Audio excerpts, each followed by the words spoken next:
In today's episode of Health Theory with Drew Manning, we discuss Drew's journey of gaining and losing 75 pounds on purpose, why mindset is critical for physical transformation, how to be vulnerable, and why you should be open to experimenting with your diet.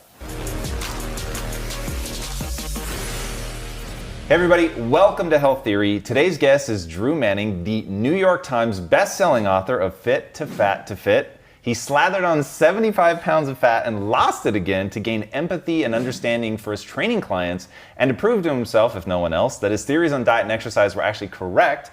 The adventure not only changed him, it landed him his own TV show and made him one of the most recognizable people in fitness.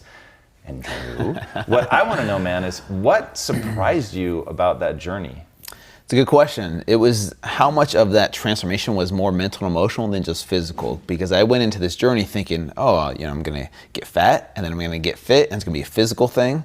But I came out of it realizing that transformation is so much more mental and emotional than people think. And if you've never been overweight, mostly what you can relate to is the physical side of weight loss, right? Eat less and work out. You know that, right? You got that. You've lived that. But the mental and emotional side, you haven't lived that until you've kind of been down this path. And so for me, my eyes were opened. I realized just how wrong I was with trying to help people, right?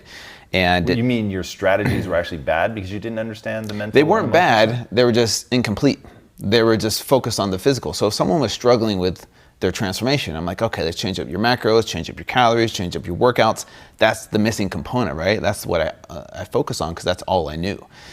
Rather than trying to help them on the mental and emotional side, which is what people struggle with, right? I think it's not so much a lack of knowledge, right? People know they need to eat healthy and work out. It's the application on the mental and emotional side and the consistency of living that lifestyle over time. And that's where people struggle is maintaining as a lifestyle change, which is more up here than it is in the gym or in the kitchen. So I want to really define what you mean by mental and emotional. Okay. So what is it that people are struggling with? An attachment to food, the emotional reward of eating? Like, what is it? Yeah, and it's different for each person. The thing that I realized was how powerful the emotional connection to food really is. Whereas before I'm like, look, it's not that hard. You just, stop eating the junk food, put down the soda. You go to the gym every day. What's wrong? Like, it's not that hard. Until I lived it, even though it was only for just 6 months. When I switched and tried to lose the weight, that emotional connection to food was way more powerful, even for me as a trainer, someone who lived their whole life healthy. And my body went through those withdrawal symptoms, right? Almost like a drug addict. I won't say I was addicted. Some people are truly addicted. But for me, just being aware of how powerful that emotional connection to food really is. What do you do when you have cravings or, when you eat your emotions, when you're sad or you're happy, we celebrate, or we had a stressful day. So we're like, you know what? I deserve wine and chocolate tonight because I had a stressful day.